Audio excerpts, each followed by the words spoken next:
তো জহিরি কারণ ফারাক্কার বাদ ছেড়ে দিয়েছে, ত্রিপুরা বাদ ছেড়ে দিয়েছে, অমুক বাদ তমুক বাদ ছেড়ে দিয়েছে, এই জন্য বন্যা হয়েছে। এটা হলো জহিরি একটা সবব, জহিরি একটা কারণ। ঠিক কিনা বলেন?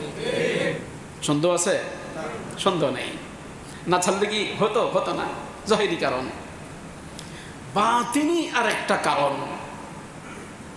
আল্লাহ তাআলা যখন কোনো কওমকে ইমতিহান করতে চান, পরীক্ষা করতে চান, পরীক্ষায় পাশ করে না ফেল করে, এটা যখন আল্লাহ পাক দেন, তখন জাতীয়ভাবে আল্লাহ তাআলা প্রত্যেকটা এলাকায় ফেরেশতা নিয়োগ রয়েছে। ওই ফেরেশতার মাধ্যমে আল্লাহ পাক বলে কাম করো, এটা ছাড়ার জন্য ওদেরকে উদ্বুদ্ধ করো, ওরা যেন ছেড়ে দেয়। এবার ফেরেশতার মাধ্যমে আল্লাহ তাআলা উদ্বুদ্ধ করে, যে কোনো একটা কাজে উদ্বুদ্ধ করে, ওই উদ্বুদ্ধ হওয়ার কারণে ওই এলাকার মধ্যে মুসিবতটা আসে। أما بعد فقد قال الله تبارك وتعالى في القرآن المجيد والفرقان الحميد أعوذ بالله من الشيطان الرجيم بسم الله الرحمن الرحيم ظهر الفساد في البر والبحر بما كسبت أيدي الناس ليذيقهم بعض الذي عملوا لعلهم يرجعون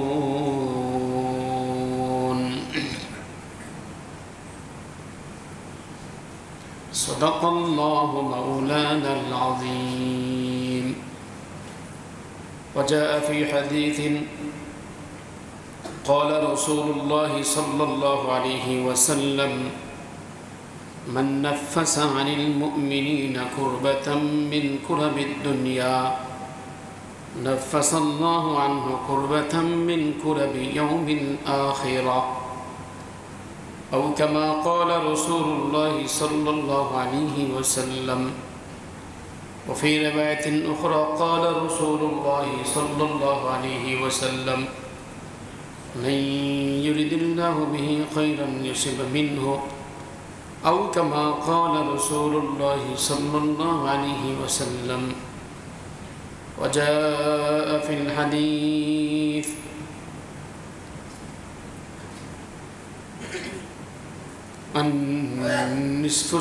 الصبر نصف الإيمان الصبر نصف الإيمان اليقين كله أو كما قال رسول الله صلى الله عليه وسلم أو كما جاء في الحديث. وقال رسول الله صلى الله عليه وسلم أشد الناس بلاء الأنبياء ثم الأمثل فالأمثل. وجاء في حديث قال النبي صلى الله عليه وسلم الدنيا سجن المؤمن وجنة الكافر أو كما قال رسول الله صلى الله عليه وسلم. وصدق رسوله النبي الكريم ونحن على ذلك من الشاهدين والشاكرين. ربنا تقبل منا إنك أنت السميع العليم وتب علينا إنك أنت التواب الرحيم. درود إبراهيم পাঠ করি। اللهم صل على محمد وعلى آل محمد كما صليت على إبراهيم وعلى آل إبراهيم إنك حميد مجيد. اللهم بارك على محمد وعلى آل محمد كما باركت على إبراهيم وعلى آل إبراهيم إنك حميد مجيد. أستغفر الله الذي لا إله إلا هو الحي القيوم وأتوب إليه لا حول ولا قوة إلا بالله العلي العظيم. الله تعالى আমাদের সবাইকে মাফ করে দেন। আমাদের জন্য জাহান্নাম হারাম করে দেন, জান্নাতুল ফিরদৌস মঞ্জুর করেন, কবরের আযাব থেকে আল্লাহ হেফাজত করেন, দীনি দুনিয়াবি সর্বপ্রকার ফিতনা ফাসাদ ইমতিহান থেকে হেফাজত করেন, দাজ্জালের ফিতনা থেকে সবাইকে হেফাজত করেন, বন্যা সহ বিভিন্ন রকমের বালা মুসিবত পেরেশানি থেকে আল্লাহ তাআলা এই জাতিকে মুক্তি নসিব করেন। আমার ভাইয়েরা, আল্লাহ পাকের খাস মেহেরবানি যে আল্লাহ তাআলা আমাদেরকে ফজল ও করম করে দয়া করে মুসলমান বানিয়েছেন, ঈমানের দৌলত নসিব করেছেন। শুকরিয়া আদায় করি আলহামদুলিল্লাহ। ঈমান আছে যার, সব ঠিক আছে তার। ঈমানটা হলো আসল। ঈমান ঠিক থাকলে আর কোনো চিন্তা নেই। ভেজাল এক জায়গায় ঈমান, এখানেই ভেজাল। যার ঈমান পিওর তার সব কিছু ভেজাল মুক্ত, আর যার ঈমান পিওর না সব কিছুর মধ্যে ভেজাল যুক্ত। যার ঈমান ঠিক থাকবে এই পৃথিবীতে থেকে তার কোনো প্রশ্ন জাগবে না। মাওলানা পাকের সব কিছু তার কাছে ভালো লাগবে। আর যার ঈমান ঠিক থাকবে না, শয়তান তাকে শুধু প্রশ্নবিদ্ধ করবে, এটা কেন হলো, এটা কেন হলো, এটা কেন হলো, এটা কেন হলো। যার দিলের মধ্যে রকমারি প্রশ্ন আসে মাওলার, আল্লাহর সৃষ্টি সম্পর্কে, আল্লাহ পাকের কোনো বিষয় সম্পর্কে, বুঝতে হবে এখনো তার ঈমান পরিপূর্ণ হয় নাই, ভেজাল আছে। আমি ছোট্ট একটা আয়াতে কারিমা তেলাওয়াত করেছি, এই আয়াতের আলোচনা করব। এর আগে আপনাদের সামনে শুধু একটা এক্সাম্পল, মিসাল পেশ করছি। পৃথিবীর প্রথম মানুষ আদম, প্রথম নবী তিনি। পৃথিবীর সর্বশেষ নবী এবং রসুল মুহাম্মদুর রাসূলুল্লাহ। তো প্রথম মানুষকে আল্লাহ তাআলা আদম বানাইলেন, নিজে কুদরতি হাত দিয়ে বানাইলেন। আর প্রথম নবী রসুল হিসাবে আল্লাহ নির্বাচন করলেন কোনো কোনো হাদিসের ব্যাখ্যা আমাদের নবীজি সাল্লাল্লাহু আলাইহি ওয়াসাল্লামকে, যে তিনি হবেন শ্রেষ্ঠ নবী, শেষ নবী, উত্তম নবী, আল্লাহর হাবিব, আল্লাহর পেয়ারা। আল্লাহ যাকে নিজে কুদরতি হাত দিয়ে তৈরি করলেন, আর যাকে আল্লাহ তাআলা নিজে কুদরতিভাবে সশরীরে দুনিয়া থেকে জান্নাতে নিয়ে গেলেন, যাকে কুদরতি হাত দিয়ে সৃষ্টি করলেন তাকে রাখলেন শুরুতে জান্নাতে, পাঠাইলেন দুনিয়াতে। আর নিজের ভালোবাসার সবটুকু যার জন্য ফয়সালা করলেন যে আমার ভালোবাসা সবটুকু সবচেয়ে বেশি মহাব্বত করি আমার হাবিব মুহাম্মদুর রাসূলুল্লাহ সাল্লাল্লাহু আলাইহি ওয়াসাল্লামকে, তিনি জন্মগ্রহণ করেছেন দুনিয়াতে। কতটুকু আল্লাহ ভালোবাসেন যে দুনিয়া থেকে সশরীরে পৃথিবীর কোনো মানুষকে নেননি, একমাত্র ওনাকে জান্নাতে নিয়ে গেলেন, নিজের কাছে নিয়ে গেলেন। প্রথম মানুষ আদম জান্নাত থেকে দুনিয়াতে পাঠাইলেন, আর শেষ নবী সর্বশেষ রসুল দুনিয়া থেকে জান্নাতে নিলেন। এই দুইজন তো শুরু আর শেষ, তাই না? আল্লাহ কত ভালোবাসে এই দুইজনকে। শুধু শুরু আর শেষটাই মেসাল পেশ করি। তা বাবা আদম দুনিয়াতে আসার পর এক রেওয়ায়েতে 40 জোড়া সন্তান হলো, ছেলে মেয়ে ছেলে মেয়ে ছেলে মেয়ে ছেলে মেয়ে 40 জোড়া। 40 জোড়া বলতে কত? 80 জন, 40টা মেয়ে 40টা ছেলে, জোড়া জোড়া, পৃথক করেন নেই। প্রথম সন্তান কাবিল, দ্বিতীয় সন্তান হাবিল, খুব মহব্বতের। তো বাবা তো ভালো, কিন্তু প্রথম সন্তান মেয়েকে কেন্দ্র করে হাবিলকে হত্যা করল। আল্লাহ যাকে ভালোবাসলেন তার সন্তানই কাতিল হয়ে গেল, হত্যাকারী হয়ে গেল। কেঁদে কেঁদে চোখ দিয়া পানি ভেসে গেছে।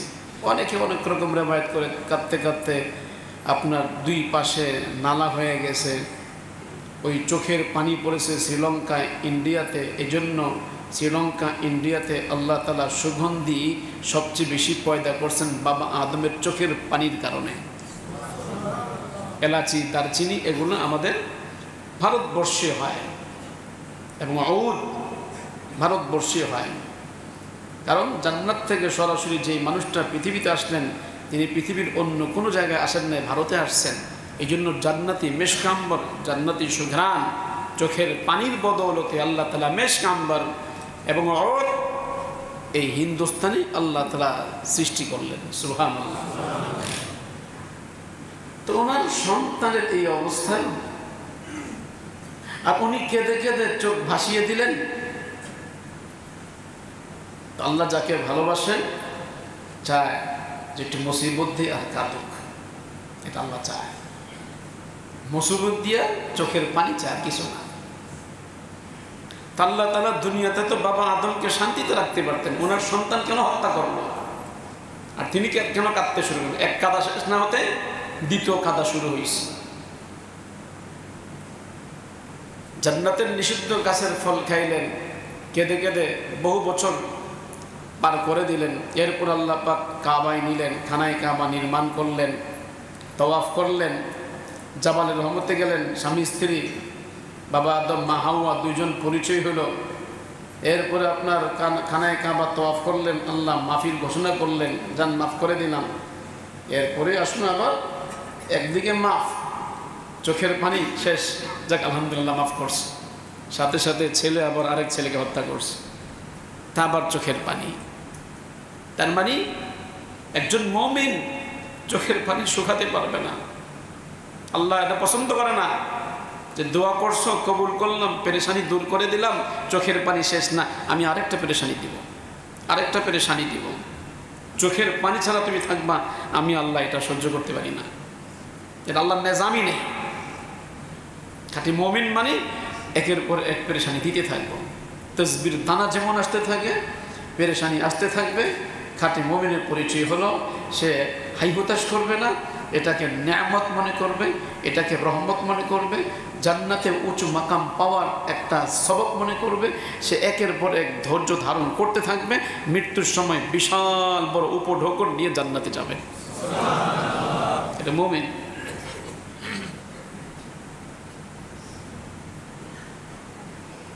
আমাদের নবীকে আল্লাহ তাআলা এত ভালোবাসলেন হাবিব, কিন্তু পৃথিবীতে যখন জন্মগ্রহণ করলেন, আব্বু শব্দটা নবীজি কখনো বলতে পারেন নাই। ইয়া আবাতি, ইয়া আবি, বাবা শব্দ বলতে পারেন নাই। মায়ের পেটে থাকতে বাবাকে উঠাই দিয়েছেন। ফ্যামিলিগতভাবে বাবার আদর, বাবার শাসন, এটা খুব জরুরি। কিন্তু আমাদের নবীজিকে আল্লাহ তাআলা বাবাকে দুনিয়াতেই দেখান নেই, বাস পেটে আসলো, বাবাকে পেটে থাকতে উঠাই নিলেন। জন্মের পরে মা হালিমাতুস সাদের কাছে পাঠাই দিলেন। মায়ের কাছে আসছেন, যখন মায়ের আদর পাবেন তখন মাকে উঠাই দিলেন। এরপর যখন বাবা নাই, মাও নাই, দাদা আদর করতে শুরু করলেন, দাদাকে উঠাই নিলেন। নাবালেগ থাকতেই তো পেটে থাকতে বাবা নাই, আম্মা আম্মা ডাকতে শুরু করছেন, মা নাই। দাদার পরশ পাইতে শুরু করলেন, দাদা নেই। দাদার ছায়া উঠায় ফেললেন, মায়ের ছায়া উঠায় ফেললেন, এবং বাবার ছায়া তো নাই। তো একজন মানুষকে আল্লাহ পছন্দ করেন, তিনজনের ছায়া দুনিয়াতে চলার জন্য জরুরি। মা, বাবা, দাদা, একজনও ছায়া আল্লাহ রাখলেন না। আল্লাহ পাকের কথা, আমি আপনাকে ভালোবাসি, আপনার ছায়া বাবাও দিবেন না, মাও দিবেন না, আপনার মা বাবাও দিবেন না, মা দিবে না, দাদা দিবে না, আপনার ছায়াটা আমি আল্লাহ নিজে দিব। আপনার লালন পালন তো আমি আল্লাহ নিজে করব। আপনি কেন দুনিয়ার দিকে মহতাজ? আপনি দুনিয়ার মহতাজ না, আমি আল্লাহ নিজে করব। যখন একটু বড় হয়ে গেলেন, মাশাআল্লাহ মানুষের মাঝে মহাব্বত ঢুকাই দিলেন। আল্লাহ পাক যখনই নবুয়ত দান করলেন, এবার পুরো মক্কাবাসী দুশ্মন হয়ে গেল, পুরা দুশ্মন। নবীজি জেল খাটছেন 3 বছর। 3 বছর নবীজি জেলে ছিলেন, না খাবার, না লেনদেন, না কোনো কিছু। এমনকি সপ্তাহে সপ্তাহ পর্যন্ত না খেয়েছিলেন জেলের মধ্যে। 3 বছর জেল খাটলেন। তাও আল্লাহ তাআলা বললেন ঠিক আছে কষ্ট হচ্ছে। আবু বকর সিদ্দিককে নবীর সামনে মারতে শুরু করলো। আর আবু বকর সিদ্দিক মার খান আর একটু হুঁশ হলে আমার নবীর কি খবর, আমার নবীর কি খবর। আর নবীজি বাস যখন একটু হুঁশ ফিরেন বলেন আবু বকর সিদ্দিকের কি খবর, আমার উম্মতের কি খবর। আবু বকর বলেন নবীর খবর কি, আর নবী বলে উম্মতের খবর কি। এই ছিল এক হালাত। এখন এর থেকে বাঁচতে হবে, এই মক্কার জুলুম অত্যাচার থেকে বাঁচতে হবে। ঠিক আছে, কি করা যায়? তো 2 জায়গায় হিজরত করো। 1 নম্বর কুফুর রাষ্ট্র কিন্তু বাদশাহ ভালো, আসামা বাদশাহ, নাজাসি বাদশাহ, হাবশা এলাকায় চলে যাও, চলে গেছেন অনেকেই। 2 নম্বর ইয়ামান এলাকার যে লোকজন মক্কা শরীফে ছিল, ইতিহাস লম্বা, তারা এখন চলে গেছে মদিনায়। আনসার গোত্রের লোকজন মুসলমান হয়েছে, তোমরা নিরাপদে সেখানে চলে যাও। এখন হিজরত করছে 2 দেশে, শান্তি। এবার আল্লাহ পাক নবীকে বলেন আপনি হিজরত করে যান। রাসূল আকরাম সাল্লাল্লাহু আলাইহি ওয়াসাল্লাম হিজরত করলেন, ঘটনা সকলে জানা আছে। হিজরত করে গিয়েছেন, এবার শান্তি, আর কোনো পেরেশানি নেই। আল্লাহ পাক বলে বড় এক পেরেশানি থেকে আপনি আসছেন, ওইটা ছিল ছোট মুসিবত, এখন পেরেশানি পোহাতে হবে এর চেয়ে আরো ত্রিগুণ না চৌগুণ না লাখো কোটি গুণ, এর চেয়েও বড় পেরেশানি আপনাকে পোহাতে হবে। আপনি পেরেশানি থেকে বাঁচান নাই। ওখানে তো ছিল একজন, এখন সারা পৃথিবী। ওখানে ছিল মক্কাবাসী, এখন আপনি আসছেন মদিনায়, এখন আপনার সারা পৃথিবীর মোকাবেলা করতে হবে। মক্কায় মোকাবেলা করেছেন কার? আবু জেহেলের, উতবা সাইবা। আর দোয়া করছেন আল্লাহ পরিত্রাণ চাই, এই মুসিবত থেকে নিষ্কৃতি চাই। আল্লাহ পাক কি বললেন? চলেন হিজরত করেন। আপনি যখন নাজাত পান তো হিজরত করেন। এই মুসলমান মত পর্যন্ত পেরেশানি দূর হবে না, মুসিবত দূর হবে না। কিন্তু আমি ইমানদার, আমার কি করণীয়? আজকে আলোচ্য বিষয়টা। নবীজি হিজরত করে মক্কা থেকে মদিনায় গেলেন, এখনো নামাজ রোজা ফরজ হয় নাই, এখনো জাকাত ফরজ হয় নাই। শাহ আনোয়ার কাশ্মীর রহমতুল্লাহ বলেন জাকাত রোজা হজ সব ফরজ হয়ে গেছে মক্কায়, বাস্তবায়ন হয় নাই, বাস্তবায়ন হয়েছে মদিনায়। 2য় বছর রমজান মাস যখন আসলো, আল্লাহ পাক মদিনা শরীফে রোজা ফরজ করলেন, রোজা রাখেন, জাকাত ফরজ করলেন। রমজান মাস, রোজার মাস, সারাদিন রোজা। এমন সময় এক যুদ্ধ সংঘটিত হয়ে গেল অনাকাঙ্ক্ষিতভাবে, কোনো পূর্ব প্রস্তুতি নাই। এ মুসলমান প্রস্তুতি নেই, না আছে অস্ত্র, না আছে যুদ্ধের পোশাক, না যুদ্ধ সম্পর্কে কোনো ধারণা, না পূর্ব পরিকল্পনা, না যুদ্ধে মাইমানা মাইসারা, আমাম খালফ, যে 4টা বাহিনী তৈরি করে, ডান পাশে কে হবে, তার পাশে কে হবে, সামনে কে হবে, প্রথম সারিকে, দ্বিতীয় চক্রায়কে, প্রথম স্তরকে, প্রথম স্তর যদি আঘাত আনে তাহলে এটাকে টেকেল দিবে কিভাবে। যুদ্ধের কিছু নিয়ম নীতি আছে, কোনো পূর্ব প্রস্তুতি নাই। না যুদ্ধের পোশাক, না যুদ্ধের ঘোড়া, না যুদ্ধের জন্য খাবার, না যুদ্ধের জন্য সৈনিক, কোনো কিছু নাই। বাস 313 জন মুসলমান মদিনা শরীফ থেকে প্রায় 150 কিলো 110 কিলো দূরে সেই বদরের প্রান্তরে সেখানে গেলেন একটা কাফেলাকে ধাওয়া করার জন্য। ওই কাফেলাকে ধাওয়া করে দেয় বা একটা কাফেলা ধরার জন্য। সেখানে যাওয়ার পর দিয়ে দেখেন অস্ত্রে শস্ত্রে সজ্জিত 1000 সৈন্য প্রস্তুত। মুসলমান যেখানে, সেখানে বালি, পানি নাই, এখনো সে বালির পাহাড় আছে। এখনো 313 জন সাহাবীদের বাড়িঘরগুলো এখনো পর্যন্ত আগের মতো সে বালু কণাগুলো, ছোট ছোট কামরাগুলো এখনো আছে। বদরের প্রান্তরে গেলে সে দেখা যায় এখনো সেই বাড়িঘর আছে, বালু, পানি নাই, যুদ্ধের পোশাক নাই, হেলমেট নাই, ঢাল নাই, তরবারি নাই, ঘোড়া নাই, ওট নাই, খাবার নাই, এখন নিরস্ত্র। আর ওদিকে সশস্ত্র, একদিকে নিরস্ত্র, আরেকদিকে সশস্ত্র, একদিকে যোদ্ধা, আরেকদিকে সাধারণ জনগণ। কারণ এরা তো যোদ্ধা না, অনেক নারী আছে, বাচ্চা আছে। মোকাবেল নবী আলাইহিস সালামের জন্য একটা ছোট্ট ছাপড়ার ঘর তৈরি করা হলো, আরিশ, এখনো সেই মসজিদে আরিশ রয়েছে। দোয়া, কান্নাকাটি, আল্লাহ এটা কি হলো? আমি তো যুদ্ধের কোনো প্রস্তুতি নিয়ে আসি নাই, আমার তো কোনো তৈয়ারি নাই, সাহাবায়ে কেরামের কাছে তো অস্ত্র নাই, খাবার পর্যন্ত নাই, পানি পর্যন্ত নেই, কোনো কিছু নাই, এখন কি হবে? আল্লাহ পাক বলে আমি তো এটাই চাই, আমি নিরস্ত্র চাই, আমি অস্ত্র সহজ চাই না, আমি চাই নিরস্ত্র মুসলমান। আমি আল্লাহ তো এটাই চাই, মুসলমান থাকবে নিরস্ত্র, মুসলমান কিছুই থাকবে না, মুসলমান কচুকাটা হবে, মুসলমানের দিল থাকবে আল্লাহমুখী, মুসলমান ভাববে মারা গেলে অসুবিধা নেই, এলাই কালিমাতুল্লাহ সব কিছু করবো, পূর্ব প্রস্তুতি আমার নাই, কিন্তু আল্লাহ পাকের কাছে আছে না নাই? আমার না কোনো কিছু নাই, আল্লাহ কি নিরস্ত্র? আল্লাহর কাছে কোনো কিছু নাই? আল্লাহর ক্ষমতা নাই? বাস যুদ্ধ শুরু হয়ে গেল। নবীজি চোখের পানি ফেলে সব রাত কান্না করলেন। এবার বলেন তো, নিরস্ত্র মানুষগুলো অস্ত্রে শস্ত্রে সজ্জিত 1000 মোকাবেলা করে জিতেছে না হারছে? হ্যাঁ, বিজয় লাভ করছে না পরাজয় হয়েছে? কেন? ইমান ফুল, ইমানি পাওয়ার ফুল, ইমানি পাওয়ার চার্জ ফুল, ইমানের চার্জের মধ্যে কোনো বেশ কম নাই, চার্জ পরিপূর্ণ। কি হলো?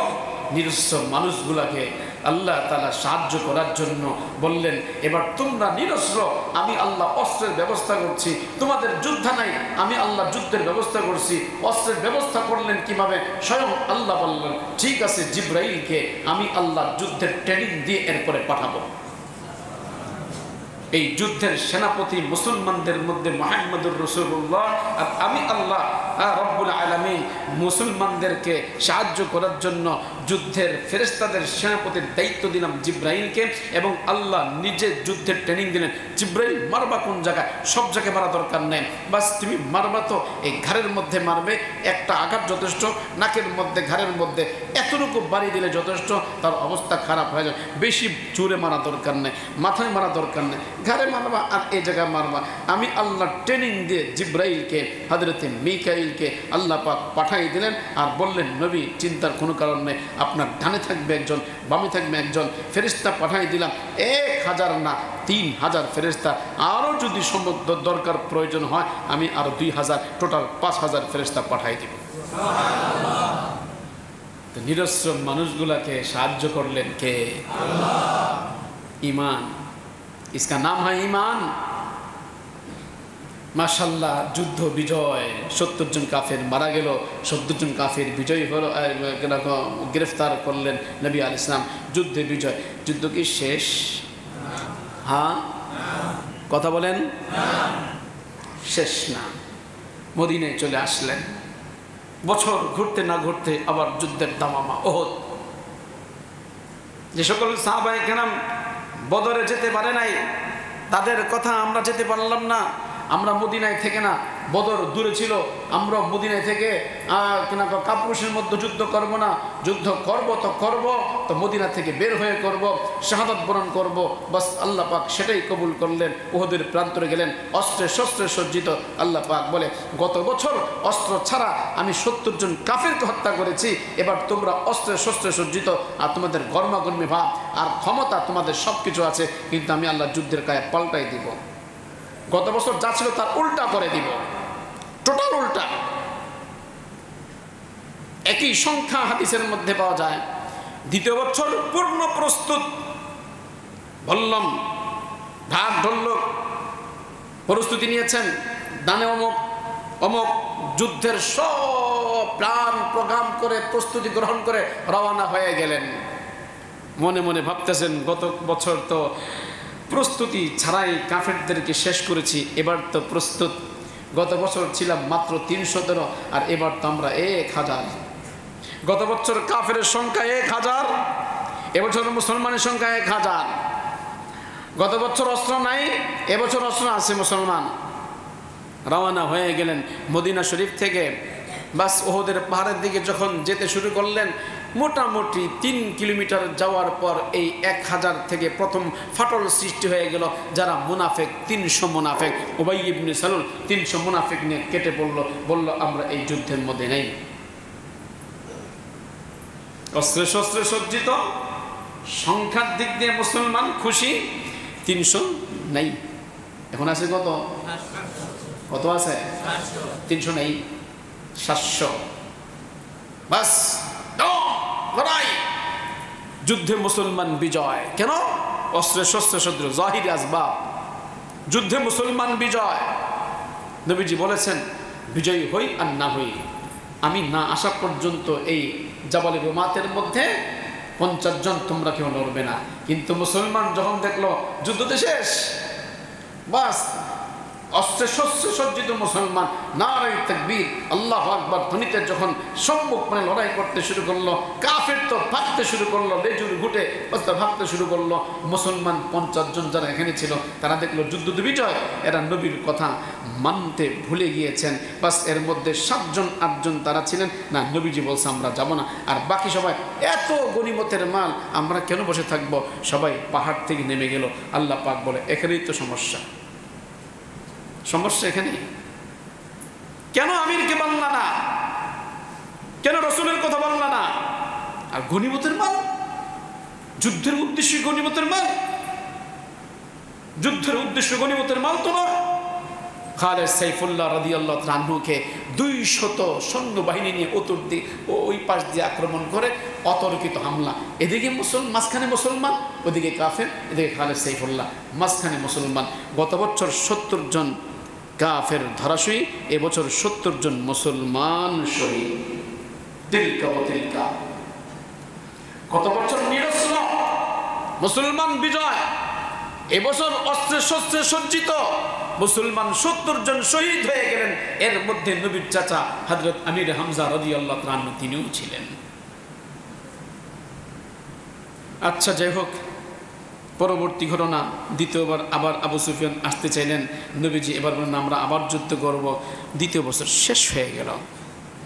মক্কার কাফেররা বলে কিরে ভাই, আমরা তো মুসলমান শেষ করতে পারছি না, এবার কাম করো, একসাথে আক্রমণ করে একবারে ধূলিসাৎ করে দেব। সূরা আহজাব নাজিল করেছেন। সব কাফের গোষ্ঠী পুরা আরবের সবাইকে নিয়ে যুদ্ধে শরীক হয়ে গেল। জঙ্গে আহজাব, পরীক্ষা খননের যুদ্ধ। মুসলমান সিস্টেম করে পরীক্ষা খনন করলো মদিনার এক প্রান্ত থেকে আরেক প্রান্ত পর্যন্ত। দীর্ঘমেয়াদী মাসখানিক মতো এই যুদ্ধ চলেছে। মুসলমানকে আল্লাহ তাআলা, আল্লাহর প্রতি যেহেতু পরিপূর্ণ মুতাওয়াজ্জি ছিল, আল্লাহ তাআলা মুসলমানদেরকে বিজয় দান করলেন। এবার কাফেররা ধরাশয়ী হয়ে গেল, সব কাফের চলে গেল। এখানেই শেষ? কোন শেষ না, আবার চলবে। কিছুদিন পর আবার জাতুর রেখা, কিছুদিন পর আবার গাজওয়ায়ে মুরাইসি, কিছুদিন পর আবার এবার বললেন দেশীয় যুদ্ধ শেষ, এবার বিদেশি যুদ্ধ। মক্কার কাফেরদের মোকাবেলা শেষ, বিদেশি যুদ্ধ। কোথায়? হেরাকলা বাদশার বিরুদ্ধে যুদ্ধ করতে হবে। 30,000 সৈন্য নিয়ে 3 লক্ষ কাফেরদের, ইহুদি খ্রিস্টানদের মোকাবেলা করার জন্য নবীজি চলে গেলেন তাবুকের প্রান্তরে। এদিকে ইহুদিরা গোতাগুতি শুরু করছে। একদিকে ইহুদি, একদিকে মক্কার কাফের, আরেকদিকে ইহুদি খ্রিস্টান। খ্রিস্টানদের মোকাবেলায় নবীজি 30,000 সৈন্য নিয়ে গেলেন তাবুকের মধ্যে। কাফেরদের মোকাবেলায় আল্লাহ রাসূল সাল্লাল্লাহু আলাইহি ওয়াসাল্লাম যুদ্ধে একের পর এক করে গেলেন। মুনাফিক এবং ইহুদিদের মোকাবেলা করতে শুরু করলেন। হাত্তাল মউত, নবীজি 1 সেকেন্ডের জন্য বসে থাকেন না। একটার পর একটা, একটার পর একটা, একটার পর একটা তসবির দানা যেমন গণতে হয়, শেষ হয়ে গেলে আবার গণতে হয়। হে মুসলমান, যাদের ঈমান রয়েছে, বন্যা আসবে, মুসিবত আসবে, জ্বর আসবে, তুফান আসবে, আজকে শেষ বন্যা না, আবার আসবে। এই বন্যা শেষ না, আবার আসবে। বন্যা শেষ হয়ে গেলে আবার টর্নেডো আসবে, জলোচ্ছ্বাস আসবে।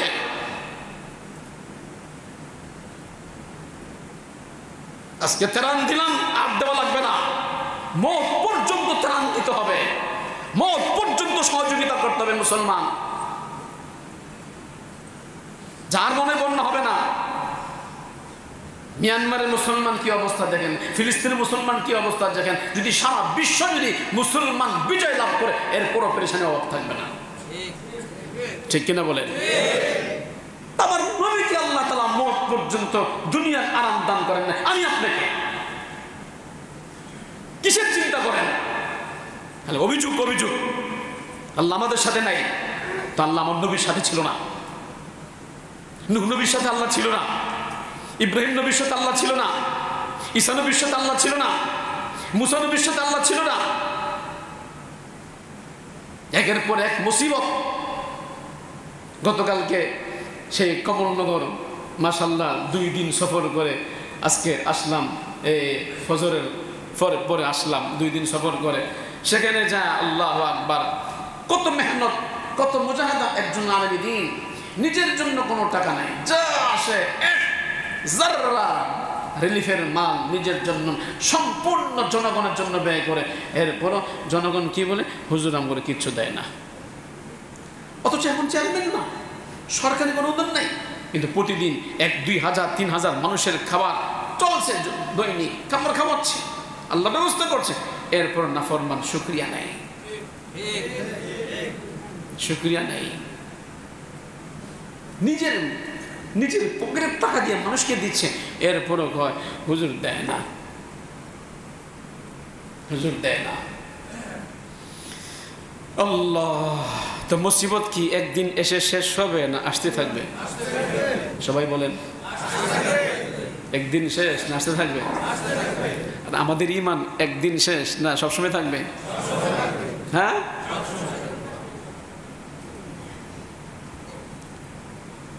সময় কম, দুটো কথা বলবো, 2 আলেমের রেফারেন্স টানবো। 1 নম্বর শাহ ওলিউল্লাহ মুহাদ্দিস দেহলভী রহমাতুল্লাহ আলাইহি, 2 নম্বর হাকিমুল উম্মত মুজাদ্দিদ মিল্লাত শাহ আশরাফ আলী থানভী রহমাতুল্লাহ। 2 জনের 2টা ব্যাখ্যা। এক ব্যাখ্যা হুজ্জাতুল্লাহিল বালিগার মধ্যে, আরেক ব্যাখ্যা মারিফুল কোরআনের মধ্যে। এই আয়াতের তাফসিরে বলেছেন, যে আয়াতটি তেলাওয়াত করেছি, এই আয়াতের তাফসিরে 2 জনে ব্যাখ্যা করা হয়েছে। 1 নম্বর শাহ ওলিউল্লাহ মুহাদ্দিস দেহলভী রহমাতুল্লাহ আলাইহি, 2 নম্বর হাকিমুল উম্মত মুজাদ্দিদ মিল্লাত শাহ আশরাফ আলী থানভী রহমাতুল্লাহ আলাইহি। এই 2 জনে ব্যাখ্যা করেছেন আল্লামা মুফতি শফি আলী রহমা মারিফুল কোরআনের মধ্যে। দুনিয়াতে যত মুসিবত আমরা দেখতে পাই, কারণ 2টি। শাহ সাহেব রহমতুল্লাহ বলেন কারণ 2টি। 1 নম্বর কারণ জাহিরি, 2 নম্বর কারণ বাতিনি। জাহিরি কারণ বন্যা কেন হলো?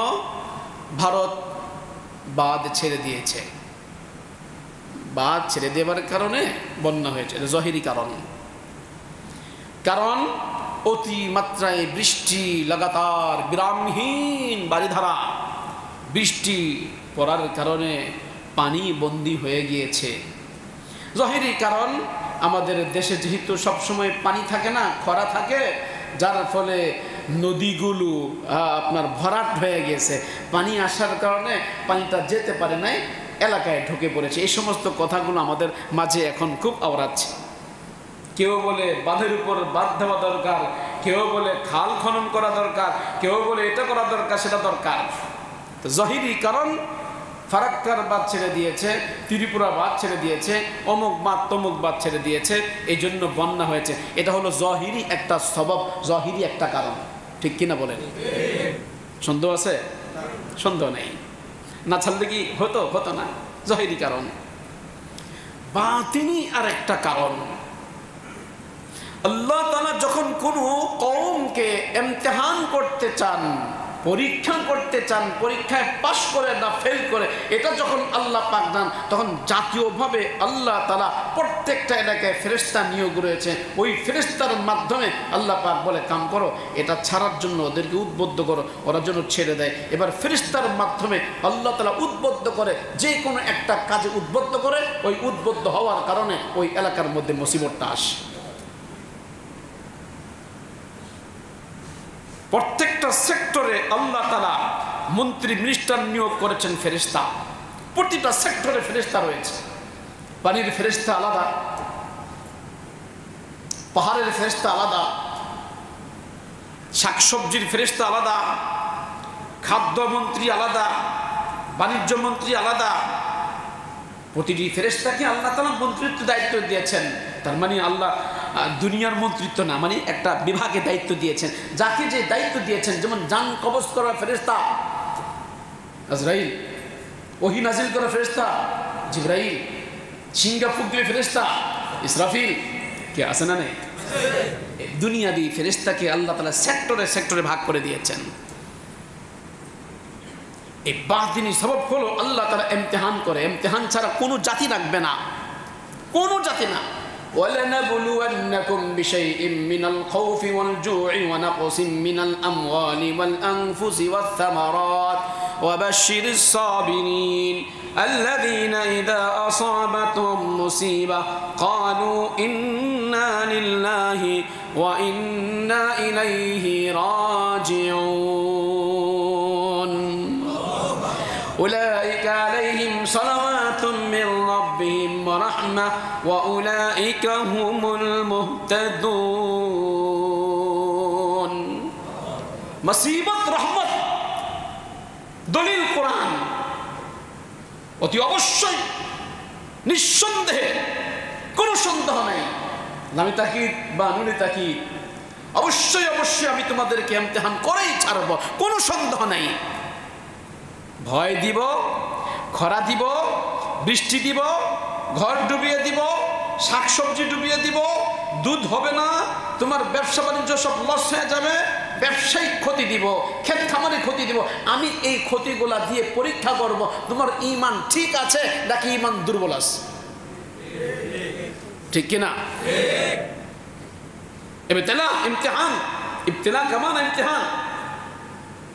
যদি ঈমানটা ঠিক থাকে, high high high high high high high high high high করবে না, হাই হতাশ করবে না, মুসিবত আসছে বাস।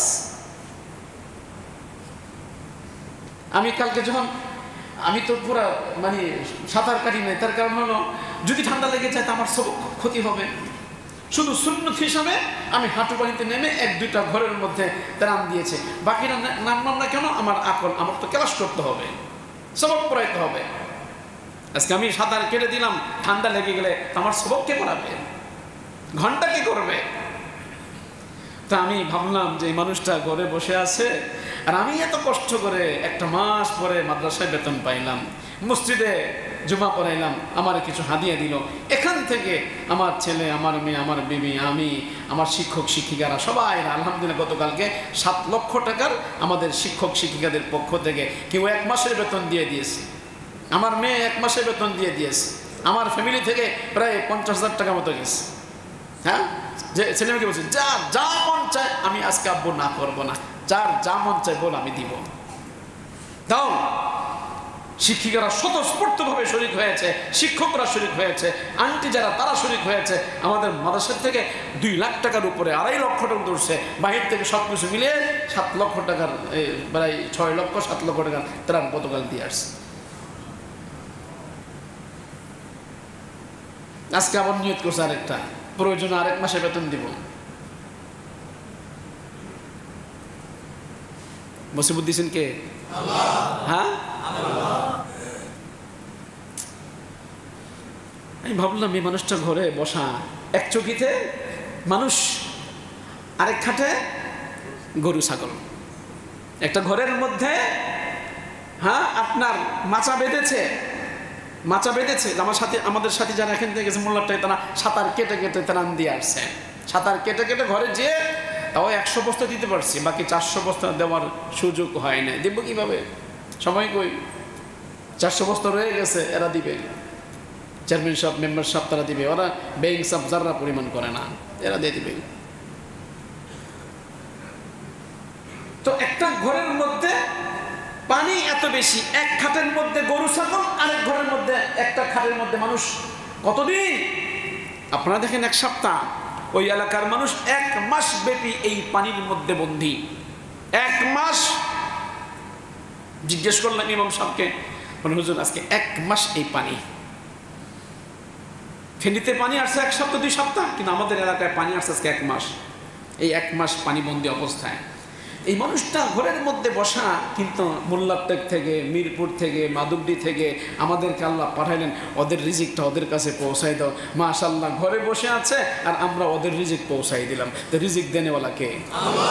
হ্যাঁ, তা আমাকে কেন আল্লাহ পাঠাবে? আর রিজিক আছে, রিজিকের চিন্তা করতে নেই। যতক্ষণ রিজিক থাকবে কোনো না কোনো ভাবে সাঁতার কেটে কেটে মানুষ তোমার রিজিক তোমাকে পৌঁছাই দিবে। তোমার ঈমান হেফাজত করো, ঈমান ঠিক রাখো, রিজিকের চিন্তা করবা না। শুধু আমরা না, এরকম মোহাম্মদপুর থেকে এক গ্রুপ গিয়েছে, বরিশাল থেকে একটা গ্রুপ আসছে, এই দুইটা গ্রুপ একসাথে সাঁতার কেটে কেটে তারা দিচ্ছে। রিজিকের চিন্তা করবা না, তোমার রিজিক যেখানে আছে। আমি বরিশাল থেকে মানুষ পাঠাই দিব, অথচ একজন হিন্দু, তার এখানে পয়তা আছে, হিন্দু বরিশাল থেকে আসছে, সেও তারা নিয়ে আসছে। মুসলমান হিন্দু, তাকে পাঠাই দিলাম তোমার রিজিকের জন্য। মুসলমান মোহাম্মদপুর থেকে পাঠাই দিলাম, মিরপুর থেকে পাঠাই দিলাম, অমুক থেকে পাঠাই দিলাম, তমুক থেকে পাঠাই দিলাম, অমুক ফাউন্ডেশন থেকে পাঠাই দিলাম। তোমার রিজিকের চিন্তা করতে হবে না, তোমার চিন্তা করো ঈমান যেন সামান্য তোমার নষ্ট না হয়।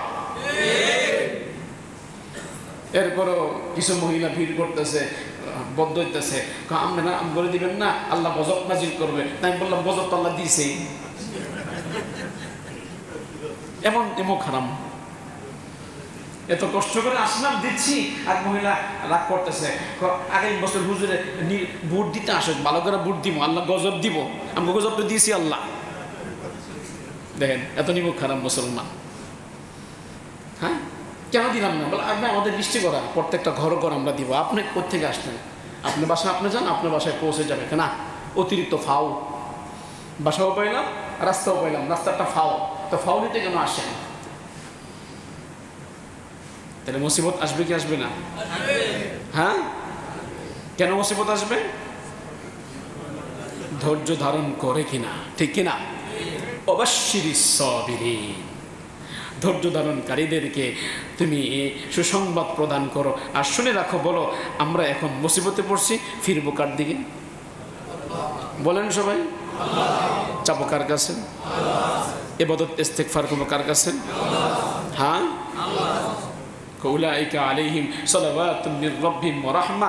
আল্লাহ নিজে বলছেন, যারা মুসিবতগ্রস্ত হয়ে গেল, বন্যা দুর্গত হয়ে গেল, ফিলিস্তিনের মুসলমান আজকে মারা যাচ্ছে, মিয়ানমারের মুসলমান আজকে মারা যাচ্ছে, কাশ্মীরে মুসলমান ধর্ষিত হচ্ছে, উইগুরে মুসলমান তাদের বাড়িঘর সব তছনছ হয়ে যাচ্ছে। আজকে মুসলমান সব জায়গায়, কোথাও তো মুসলিম নারী ধর্ষিতা, কোথাও তো মুসলমান নিজের বাড়ি হারা বাস্তুচ্যুত হয়েছে, কোথাও মুসলমান বোমবেগে শিকার, কোথাও মুসলমান পানিবন্দী, কোথাও মুসলমান আপনার বিভিন্নভাবে মুসিবতগ্রস্ত হয়েছে। আল্লাহ পাক বলে, হে মুসলমান, যদি ধৈর্য ধারণ করতে পারো, উলাইকা আলাইহিম সালাওয়াতুম মির রাব্বিহিম ওয়া রাহমা, এই মুসিবত, এই পেরেশানি আমি আল্লাহর পক্ষ থেকে তোমাদের জন্য রহমত স্বরূপ। সালাওয়াত মির রাব্বিহিম ওয়া রাহমা, তারাই হবে প্রাপ্ত। তার মানে মুসিবত আসবে কি আসবে না? হ্যাঁ, একদিন এসে শেষ না বারবার আসবে? তা সবর কি একদিন না বারবার? কতদিন সবর? হাত্তাল মউত। রাজি আছি ইনশাআল্লাহ। ظهر الفساد في البر والبحر بما كسبت أيدي الناس ليذيقهم بعض الذي يعملون لعلهم يرجعون। এই জমিনে যত ফাসাদ, বন্যা, তোমাদের হাতের কামাই। আমি আল্লাহ কিছু কিছু মানুষকে আযাব দেই, নবীদেরকে আযাব না, নবীদেরকে আল্লাহ পদমর্যাদা বাড়ান। আর আমাদের মতো গুনাহগার বান্দাকে আল্লাহ আযাব দেন, যাতে করে আখিরাতে আযাব না পাও। আর দেখি কে কে ফিরে আসে আর কে কে ফিরে আসে না। যারা ফিরে আসবে ওদের জন্য জান্নাত অবধারিত। আচ্ছা, এই আযাবটা কেমন আযাব? হঠাৎ করে আমি এই সূরাতুল সিজদার মধ্যে একটা আয়াত দেখলাম, وَلَنُذِيقَنَّهُم مِّنَ الْعَذَابِ الْأَدْنَىٰ دُونَ الْعَذَابِ الْأَكْبَرِ لَعَلَّهُمْ يَرْجِعُونَ।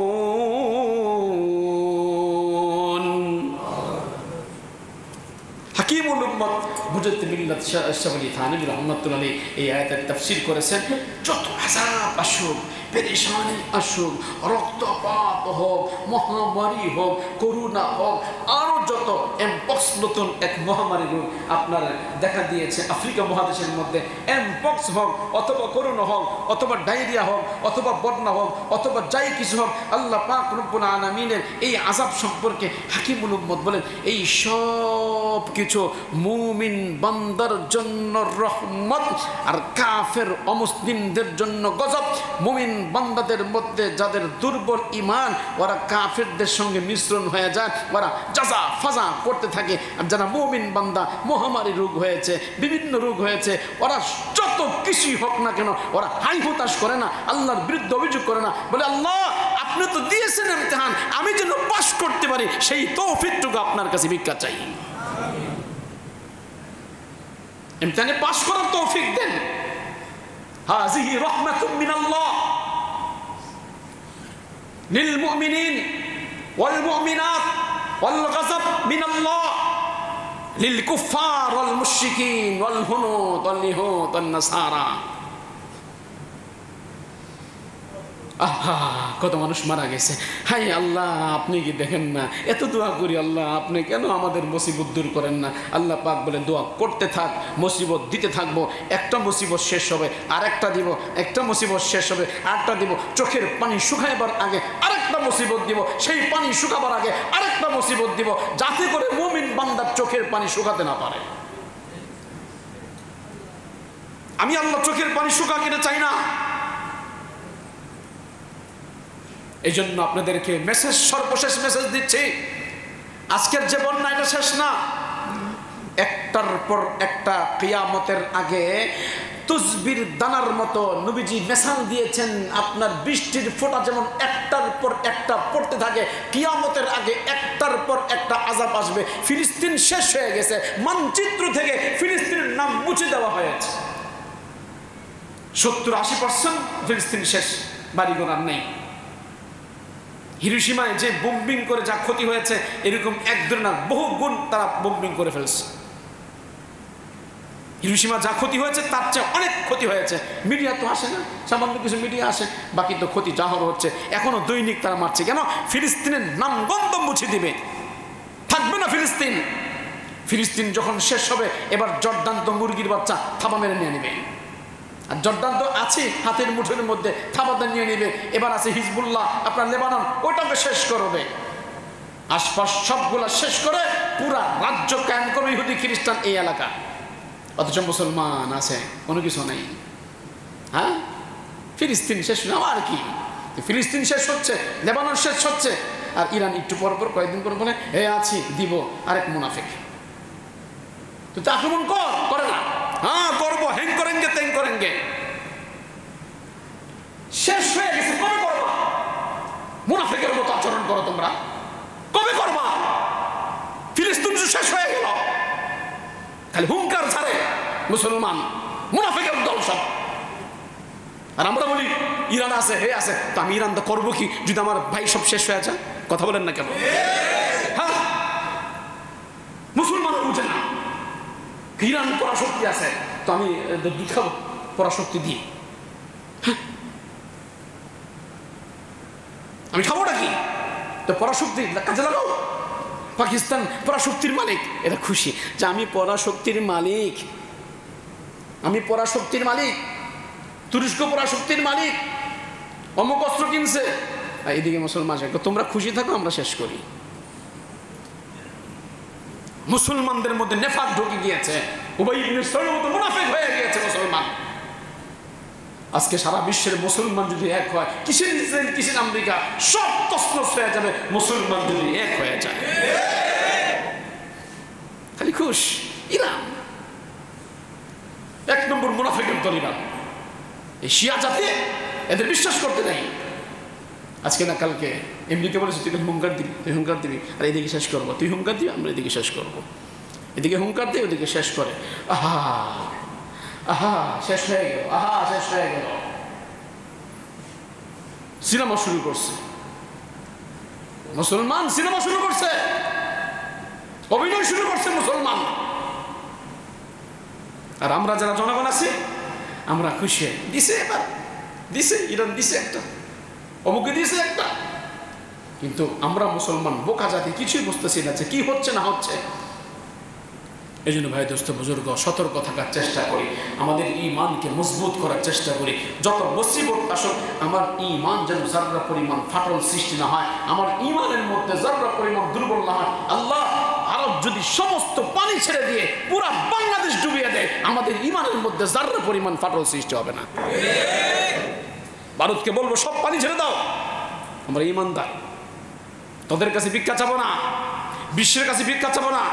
আমরা একে অপর ভাইকে যতটুকু পারি সাহায্য করব, না হয় তোদের কাছে ভিক্ষা চাবো না। তোরা পানি দে, আমাদের ঈমান আছে, তোদের পানি আছে, তোদের সব কিছু আছে, আমাদের ঈমান তোদের ঈমান নাই, তোরা জাহান্নামে যাবে ঈমান না থাকার কারণে। আমি যদি আজকে মারা যাই ক্ষতিগ্রস্ত হয়ে, মৃত্যুর পরে আমার জন্য জান্নাত। অতএব মৃত্যুর পরের ঠিকানা আসল ঠিকানা, দুনিয়ার ঠিকানা আসল ঠিকানা নয়।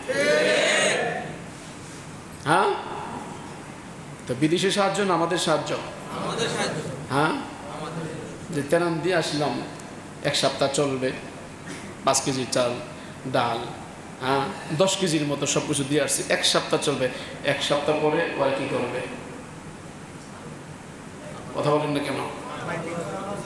ওরা ইমতিহানের শিকার, পানিবন্দী হয়ে, আমরা ইমতিহানের শিকার, মাছ ডাল গোশত খেয়ে আমরা তাদের সাথে শরীক হয়ে কিনা আমাদের ইমতিহান, আর ওদের ইমতিহান করা হাই হতাশ করে না আল্লাহর দিকে মতওয়াজ্জ হয়। অতএব আমরা আমাদের ইমতিহানে পাশ করতে রাজি ইনশাআল্লাহ? সবাই বলেন ইনশাআল্লাহ। হ্যাঁ, তাহলে বাহিরে ওই যে বন্যার্তদের সাহায্যের জন্য দেওয়া আছে, গতকালকে তো আমরা বেঁচে আসছি, পানির ভিতর ঢুকে গেছি। হ্যাঁ, অল্পর জন্য আমরা আসলে পানির স্রোতে, হ্যাঁ একদম এই পরিমাণ পানি গাড়ি নিয়ে মসজিদে পড়ে গেছিলাম, অনেক ক্ষতি হয়ে গেছে গাড়িটার। তারপর আল্লাহ তাআলা বাঁচিয়ে আনছে। এই পরিমাণ পানি, মানুষ পানির মধ্যে বন্দী, ওদের কি অবস্থা?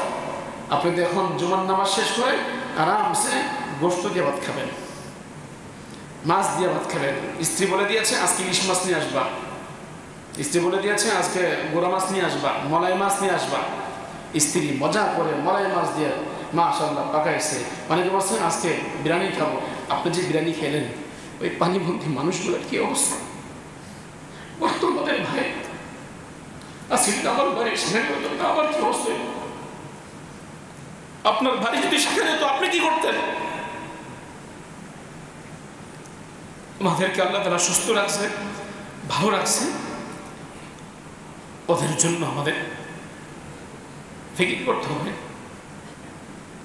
আল্লাহ পাক বলে দুনিয়ার আযাবটা ছোট আযাব, আর বড় আযাবটা হলো আখিরাতের আযাব। দুনাল আযাবিল আকবার লাল্লাহুম ইয়ারজুন। সব কিছুর মূলে একটাই, রুজু ইলাল্লাহ, রুজু ইলাল্লাহ। কাজে আমরা সহযোগিতা করতে রাজি আছি ইনশাআল্লাহ? পারবো সহযোগিতা করতে? হ্যাঁ, মাত্র 500 টাকা দিতে পারবো না? কথা বলেন না কেন? 500 টাকা দিতে পারবো না? 100 মানুষ যদি 500 দেয় তো কত হয়? কথা বলেন না কেন? হ্যাঁ, 50,000 হয় কি না? 200 মানুষ দিলে 1 লাখ টাকা হয়ে যায়। তো 500 টাকা দিয়ে যদি আমি চাল দিতে পারি, একটা মানুষের 5 দিনের খাবার ইন্তজাম করলাম। গবাদি পশুগুলো না খেয়ে মারা যাচ্ছে, আমরা সেই গবাদি পশুর খাদ্য কিনছি মাদুদি থেকে, যে ওদেরও তো একটা হক আছে। এই জন্য আমাদের জন্য ফিকির, আমরা সবটা পারবো না, একটু শরীর খাওয়া, একটু শরীর খাওয়া। এই জন্য বাইরে বক্স দেওয়া আছে। আগামী রবিবার দিন ইনশাল্লাহ আমরা একটু 14 গ্রামের দিকে যাব। মানুষ অসুস্থ, এই জন্য আগামী বুধবার বৃহস্পতিবার খেয়াল করছে আমাদের অর্থায়নে এটা মেডিকেল টিম গঠন করব। সকাল থেকে নিয়ে রাত পর্যন্ত 1000 খানিক মানুষের প্রায় 80-90টা ওষুধ থাকবে। আমরা মিটফুড থেকে ওষুধগুলো কিনবো, 1000 মানুষের ট্রিটমেন্ট করা যায় সে ফিকিরটা করব। তো গবাদি পশুর খাদ্য ঠিক করলাম, মানুষের খাদ্যের ইন্তজাম করলাম, এরপর ঔষধের ইন্তজাম করলাম। তো কমসে কম আল্লাহকে বলতে পারবো আল্লাহ জীবনে কিছু নেই, একটু দয়া আমাদের ছিল। তা আমরা মানুষ হিসাবে যদি দয়া করতে পারি, তুমি তো আল্লাহ, তোমার নাম তো রহমান, তুমি কেন দয়া করবা না? একটু উসিলা, আর কিছু নেই, একটু উসিলা ভাই। বিদেশি সংস্থার না, আমরা আমাদের ভাইদেরকে আমরা সাহায্য করব। সবাই রাজি ইনশাল্লাহ? কারা কারা হাত তুলি ইনশাল্লাহ? রাজি আছে ইনশাল্লাহ? হুজুর গত সপ্তাহ দিয়েছি, আবার দিব, প্রতি সপ্তাহে দিব, বারবার দিব, ঠিক আছে ইনশাল্লাহ। এই জন্য ভাই 1000 টাকা, 500 টাকা আমাদের টার্গেট, 20 লক্ষ টাকা টার্গেট। আলহামদুলিল্লাহ এ পর্যন্ত 10-12 লাখ টাকা উঠেছে, আর আরো 8 লাখ টাকা হয়ে গেলে ইনশাল্লাহ আমাদের কাজ হয়ে যাবে ইনশাল্লাহ। একটু মেহেরবানি করে, আর কিছু না, বাস একটু মেহেরবানি করে একটু পাশে দাঁড়াই, আল্লাহকে বলতে পারবো আল্লাহ গেছিলাম, দেখছিলাম, নামছিলাম, দিছিলাম। এই উসিলে আল্লাহ তাআলা আমাদেরকে আশা করি মাফ করে দিবেন। আল্লাহ রব্বুল আলামিন অসহায় মানুষের পাশে দাঁড়িয়ে আমাদেরকে ইমতিহানে 100-তে 100 পাস করার তৌফিক দান করুন। নবীজি জান নাই, নবীজি গিয়েছেন, গত সপ্তাহে বলেছি না, নবীজি গিয়েছেন, নবীজি তাদের পাশে দাঁড়িয়েছে। আল্লাহ তাআলা আমাদের সবাইকে তৌফিক দান করেন, আমিন। একটা হাদিস বলছি, মান নাফাসা আনিল মুমিনিনা কুরবাতাম মিন কুরাবিদ দুনিয়া নাফাসাল্লাহু আনহু কুরবাতাম মিন কুরাবি ইয়াউমিল কিয়ামাহ। পৃথিবীতে একজন মুমিনের ছোট্ট একটা মুসিবত কেউ যদি দূর করতে পারে, হাসরের ময়দানে পাহাড় সমপরিমাণ, সমুদ্র সমপরিমাণ আমি মুসিবতগ্রস্ত হব, আল্লাহ তাআলা ওইটাকে জমা রাখবেন। এই বান্দা, মনে আছে 2024 চৌদ্দগ্রামে একটা মানুষ, একজন আলেম ফ্যামিলি, 3 দিন পর্যন্ত অনাহারে, একজন মানুষ ঘরবন্দি, তুমি 5 কেজি চাউল দিয়েছিলা, ওই মানুষটা 3 দিন পরে তার চুলার মধ্যে আগুন ধরিয়ে তোমার দেওয়া 5 কেজি চাল ডাল দিয়ে 1 মুঠো ভাত খেয়েছিল, আর বলেছিল বিসমিল্লাহ বলে, আর বলেছিল আলহামদুলিল্লাহ, আর বলেছিল আল্লাহ যে মানুষটা আমাদেরকে এই পানির মধ্যে সহযোগিতা করলো, আল্লাহ এই মানুষটাকে আপনার সহযোগিতা করেন। ওই মানুষের দোয়াটা আমি আল্লাহ রেখে দিয়েছি, আজকে তোমার ঠিকানা জাহান্নাম, আমি আল্লাহ ওই পানিবন্দী মানুষের দোয়ার কারণে তোমার সমস্ত পেরেশানি, সমস্ত মুসিবত, সমস্ত গুনাহ মাফ করে জান্নাত দিয়ে দিলাম। নাফাসাল্লাহু আনহু কুরবাতাম মিন কুরাবি ইয়াউমিল আখিরা। এই হাদিসের মুফাসসিরিনগণ, মুহাদ্দিসিনগণ ব্যাখ্যা করেছেন, দুনিয়াতে ছোট্ট মুসিবত আত-তানবীরু লিত-তাহলিল, আর পরেরটা আত-তানবীরু লিত-তাকসীর, ছোট্ট মুসিবত দূর করবা, আল্লাহ বড় মুসিবত দূর করে দিবেন। আল্লাহ তাআলা আমাদের সবাইকে হাদিসের উপর আমল করার তৌফিক দান করেন।